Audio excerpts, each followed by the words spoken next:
Halo semuanya, kita langsung masuk ke pembahasan episode 123 yang benar-benar penuh drama dan kejutan. Cerita kali ini dibuka dengan kesibukan luar biasa dari tim inti kita. Terlihat Adila, Naura, dan Nathan yang sedang pontang-panting mempersiapkan sebuah acara besar. Wajah mereka terlihat tegang tapi fokus. Mereka benar-benar detail mengecek satu persatu persiapan, memastikan tidak ada satupun kesalahan kecil yang bisa merusak momen penting ini.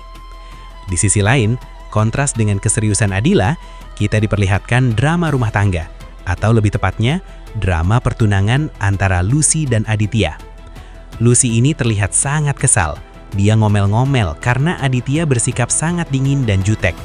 Lucy bahkan memohon, "Bisa nggak sih kamu sekali aja jadi tunangan yang manis?" Tapi ya namanya Aditya, hatinya kan nggak di situ. Jadi kelihatan banget kalau dia melakukan semuanya dengan sangat terpaksa. Kita berpindah ke lokasi acara. Suasana mulai ramai. Tamu undangan mulai berdatangan, termasuk anak-anak panti asuhan yang menjadi bintang utama acara ini. Tapi ada satu hal yang bikin Muti gelisah. Dia celingukan mencari Bimo dan Trian yang belum kelihatan batang hidungnya. Adila mencoba menenangkan Muti, bilang kalau mereka mungkin masih terjebak meeting atau macet. Padahal dalam hati, Adila pun pasti ada rasa khawatir.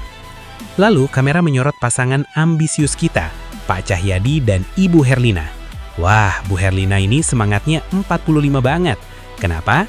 Karena hari ini tamu VVIP bernama Mr. Paul akan datang. Mr. Paul ini investor kakap dari Swiss. Di otak Bu Herlina cuma ada satu skenario.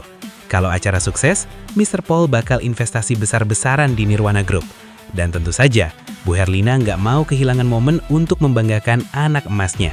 Dia terus-menerus bilang kalau kesuksesan ini pasti karena tangan dingin Andra. Pokoknya Andra yang paling hebat, Andra yang paling sempurna di mata ibunya. Tak lama kemudian Andra pun muncul, disusul oleh kedatangan Lucy dan Aditya.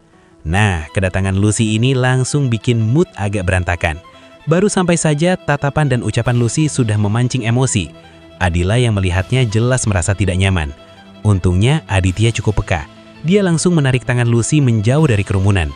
Lucy yang kaget langsung protes. "Ngapain sih tarik-tarik?" Di situ Aditya kasih peringatan keras. Dia bilang, "Jangan coba-coba bikin ulah di luar rencana." Aditya tuh sudah muak banget sama kelakuan Lucy. Dan Lucy pun sama kesalnya karena merasa Aditya selalu membela Adila. Acara pun dimulai ketika Mr. Paul tiba.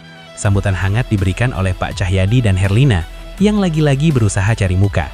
Andra kemudian naik ke panggung untuk memberikan kata sambutan pembuka. Di tengah momen ini, ada adegan manis terselip. Adila mendapat pesan dari Trian yang mengabarkan kalau dia sedang on the way. Adila membalas dengan perhatian, menyuruh Trian hati-hati dan gak perlu ngebut. So sweet banget ya mereka di tengah kekacauan ini. Panggung kemudian diambil alih oleh anak-anak panti. Penampilan mereka benar-benar memukau. Ada yang baca puisi dengan penuh penghayatan. Ada yang main drama, ada juga tarian daerah yang luas banget. Semua tamu undangan terpukau. Mr. Paul pun kelihatan sangat puas. Dia memuji Pak Cahyadi dan timnya. Tapi dasar Bu Herlina, dia langsung memotong pujian itu dan mengarahkannya ke Andra. "Oh, ini semua berkat Andra, Pak Paul. Dia pemimpin yang hebat," katanya. Andra cuma bisa senyum-senyum sopan. Nah, disinilah plot twist dimulai. Tiba-tiba, tanpa ada di susunan acara, Lucy maju ke depan panggung mengambil alih mikrofon. Semua orang kaget, panitia bingung. Adila dan Muti saling pandang dengan cemas. Muti sudah punya firasat buruk. Ngapain sih Lucy maju? Ini pasti nggak beres. Tapi anehnya, kata-kata Lucy terdengar manis. Dia memuji acara ini luar biasa sukses. Dan dia bilang kesuksesan ini tidak lepas dari peran satu orang. Lucy kemudian menunjuk Adila dan memintanya naik ke atas panggung. Adila ragu. Muti melarang, tapi Naura dengan bijak bilang, "Naik aja Dil, daripada dia bikin onar kalau lo nggak nurut, nanti malah malu sama tamu." Akhirnya Adila naik ke panggung dengan langkah berat. Di atas panggung, Lucy terus memuji-muji Adila, seolah-olah dia adalah teman yang paling mendukung. Dia mengajak hadirin bertepuk tangan untuk Adila. Adila pun memberikan sedikit sambutan, mengucapkan terima kasih dan harapan untuk anak-anak panti. Semua berjalan lancar, sampai Adila hendak turun panggung. Lucy menahan tangan Adila. "Tunggu dulu," katanya.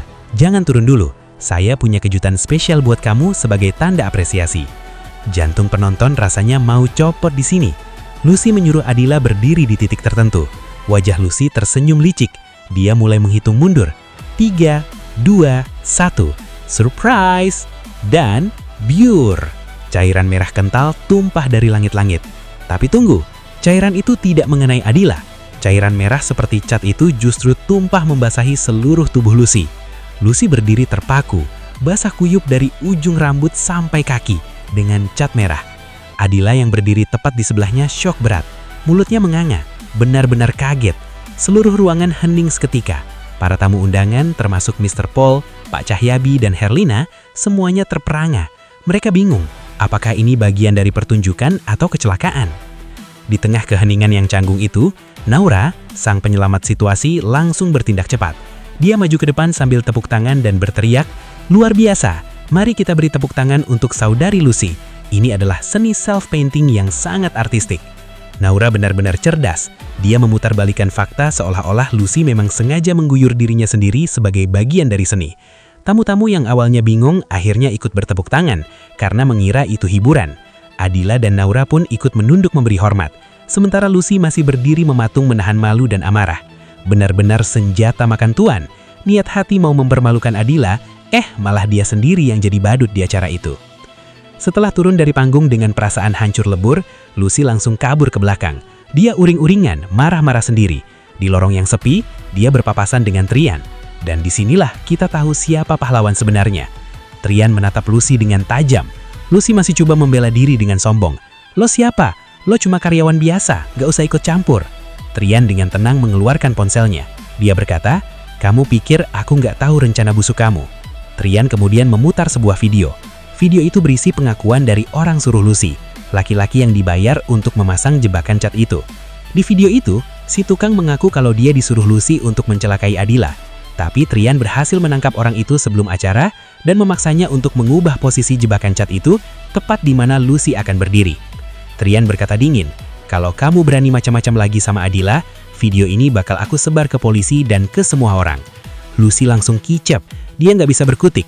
Ternyata Trian bukan sekedar datang terlambat karena macet, tapi dia datang terlambat karena sibuk menyelamatkan harga diri Adila.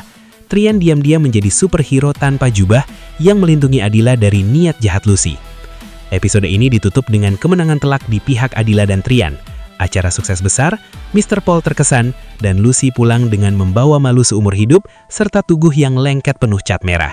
Karma itu nyata, dan di episode ini, karmanya datang pakai pengiriman kilat. Itulah rekap cerita episode kali ini. Gimana menurut kalian aksi Trian yang satset banget ini? Keren banget kan? Jangan lupa terus saksikan kelanjutannya, karena pasti bakal makin seru konflik antara mereka. Sampai jumpa di pembahasan episode selanjutnya.